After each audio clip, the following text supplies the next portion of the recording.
Hello நண்பர்களே! இந்த வீடியோல நம்ம என்ன பார்க்க போறோம்னா, நம்ம வீட்ல கரண்ட் இல்லாதப்போ ஆட்டோமேட்டிக்கா லைட் எரியற மாரி ஒரு ப்ராஜெக்ட் தான் நம்ம பண்ணியிருக்கோம். அதுவும் சிம்பிள் காம்போனன்ட்ட வச்சு பண்ணியிருக்கோம். வித்தவுட் ஆர்டினோ எந்த ஒரு மைக்ரோ கண்ட்ரோலரும் இல்லாம. வாங்க அது எப்படி பண்றதுன்னு இப்ப பார்க்கலாம். அதுக்கு தேவையான காம்போனன்ட்ட இந்த வாட்ச் பாக்ஸ்ல தான் நம்ம முழு காம்போனன்ட் ஃபிக்ஸ் பண்ண போறோம். ஒரு சிங்கிள் பேட்டரி, 5 வோல்ட் ரிலே 1, ஒரு old mobile charger, 2 LED strip, 2 diode, கனெக்ஷனுக்காக ஒயர். இந்த சார்ஜரை வந்து நம்ம ரிமூவ் பண்ணி எடுத்துக்கலாம். இந்த சார்ஜர்லேருந்து வர 5 வோல்ட்டு இது வச்சு தான் நம்ம இந்த முழு ப்ராஜெக்ட்டுமே பண்ண போகிறோம். ஃபஸ்ட்டு இதுதான் இதோட மைனஸ், இதுதான் இதோட ப்ளஸ்ஸு. இது அவுட்புட்காக நம்ம இதில் ஒரு 2 ஒயரை வந்து சால்ட்ரிங் பண்ணி எடுத்துக்கலாம். இது எதுக்காக பண்ணுறோன்னா ரிலேவோட இன்புட் கொடுக்கறதுக்காக. ரிலேயில் வந்து மொத்தம் 5 பின்ஸ் இருக்கும். இதில் இந்த 3 பின் இருக்கு இல்லையா, இதில் லாஸ்ட்டு 2 பின்ஸ் தான் இன்புட்டு. இந்த பக்கம் பார்த்தீங்கன்னா நார்மலி ஓப்பன், நார்மலி க்ளோஸ்ன்னு சொல்லிட்டு 2 கனெக்ஷன் இருக்கும். ஃபஸ்ட்டு இது வந்து மைனஸ். இது எதுக்கு நம்ம இதில் இன்புட்டாக கொடுக்குறோன்னா, கரண்ட் இருக்கும்போது வெளியில் இருக்கிற காயில் வந்து மேக்னெடைஸ் ஆகி இதோட ஃபங்க்ஷன் வந்து இன்டர்சேஞ்ச் ஆகும். இது எப்படி நம்ம கண்டுபிடிக்கலான்னா, இப்போது மல்டிமீட்டரில் வந்து கண்டினியூட்டியில் போட்டு சென்டர் பின்லேயும் இன்னொரு பக்கத்துலேயும் வைங்க. வச்சா பீப் வந்தால் அது நார்மலி க்ளோஸ்டு. பீப் சவுண்டு வரலனா அது நார்மலி ஓப்பன். இப்போது இந்த எல்இடி ஸ்டிப்பை வந்து நம்ம பேரலலாக கனெக்ட் பண்ணிக்கலாம். அதுக்கு இந்த மாதிரி ஒரு ஒயர் எடுத்து இதோட ப்ளஸ்ஸையும் அந்த ஸ்டிப்பில் இருக்கிற ப்ளஸ்ஸையும் நம்ம கனெக்ட் பண்ணி எடுத்துக்கிட்டோம். இதுதான் அது. இப்போது இது வந்து எரியுதா இல்லையான்னு சொல்லிட்டு நம்ம செக் பண்ணி பார்த்துக்கலாம். ஏன்னா ப்ராஜெக்ட் முடிச்சிட்ட அப்புறம் எரியலைன்னா ஒன்றும் பண்ண முடியாது. ஓகே, பக்காவாக எரியுது. இந்த வாட்ச் பாக்ஸில் ஒரு ஹோல் ஒன்று போட்டு இது வழியாக நம்ம லைட்கான இன்புட்டை வந்து எடுத்துகிட்டு போகிறோம்.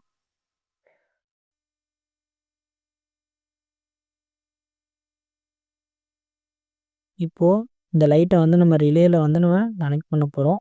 அதுக்கு முன்னாடி லைட்டையும் ஃபிக்ஸ் பண்ணுறதுக்காக லைட்டோட 2 பக்கமும் ஹோல்ஸ் போட்டு ஒரு அலுமினியம் கம்பியால் இதை வந்து நம்ம ஃபிக்ஸ் பண்ணிக்கலாம் ஆடாமல். ஓகே, இப்போ வந்து நம்ம எல்இடியை ஃபிக்ஸ் பண்ணியாச்சு. எல்இடியோட ஒயர்ஸை வந்து நம்ம ரிலேயில் கனெக்ட் பண்ணலாம். அதுக்கு முன்னாடி பேட்ரிக்கு இதிலேருந்தே சார்ஜ் ஏறுற மாதிரி நம்ம பண்ண போகிறோம். அதனால் பேட்ரியோட ப்ளஸில் வந்து ஆனோட் கனெக்ட் பண்ணிக்கிறோம் டயோடு வச்சு. அதுமாதிரி ரிலேயில் நார்மலி ஓப்பனில் இருக்கிற பின் பக்கம் நம்ம டயோடோட கேத்தோட வந்து நம்ம சால்டர் பண்ணிக்கிறோம். பேட்டரியோட பாசிட்டிவ் வந்து ரிலேவோட சென்டர் பின்னில் கனெக்ட் பண்ணுறோம். ஏன்னா அதுதான் நமக்கு டாகுல் ஆகும். அடுத்து எல்இடியோட பாசிட்டிவை ரிலேவோட இன்னொரு பின்னில் நம்ம ஜாயின் பண்ணிக்கலாம். இப்போது பேட்டரியோட நெகட்டிவ் கனெக்ட் பண்ண போகிறோம். பேட்ரி எப்பயுமே சால்டர் பண்ணும்போது ஒரு ஷார்ப்பாக இருக்கிற திங்ஸை வச்சு ஸ்க்ராட்ச் பண்ணிட்டு அதுக்கப்புறம் சால்டர் பண்ணுங்கள். அப்போ தான் பர்ஃபெக்டாக இருக்கும். எல்லா நெகட்டிவும் நம்ம ஒரே பின்லேயே கனெக்ட் பண்ண போகிறோம். ஆனால் நெகட்டிவ் வந்து எல்லாத்துக்குமே காமன் தான், அதனால் எந்த பிரச்சனையும் வராது. இப்போ நம்ம ப்ராஜெக்ட் ஆல்மோஸ்ட் முடிச்சிட்டோம். பேலன்ஸ் ஒன்றே ஒன்று இருக்குது. இதுக்கான ஏசி பவர் சப்ளை கொடுக்கணும். அதுக்காக வாட்ச் பாக்ஸில் சைடில் ஒரு ஹோல் போட்டு இதுக்கு ஒரு கேபிளில் வந்து நம்ம விட்டு எடுத்துக்கலாம். இப்போது இது வந்து நல்லா ஸ்ட்ராங்காக இருக்கணுன்றதுக்காக இதில் ஒரு முச்சி ஒன்று போட்டுக்கோங்க. ஏன்னா வெளியிலேருந்து ஒயர் பிடிச்சி இழுத்தா எதுவும் பிஞ்சு வந்துடக்கூடாது, அதுக்காக. இப்போது ஒயரில் ஃப்ளக்ஸ் வச்சு சால்டர் பண்ணி எடுத்துக்கலாம். இப்போது இதை வந்து நம்ம சார்ஜரோட இன்புட்டில் கொடுக்க போகிறோம். இது ரெண்டும் தான் சார்ஜரோட 230 வோல்ட் பின்னு. இந்த பின்லேயும் இந்த பின்லேயும் நம்ம ஜாயின் பண்ணிக்கலாம். நீங்கள் வச்சுருக்கிற சார்ஜருக்கு ஏற்ற மாதிரி நீங்கள் கனெக்ட் பண்ணிக்கோங்க. ஓகே, ப்ராஜெக்ட் ஃபுல்லாக முடிஞ்சு. இதை செக் பண்ணி பார்க்கலாம் க்ளோஸ் பண்ணிவிட்டு.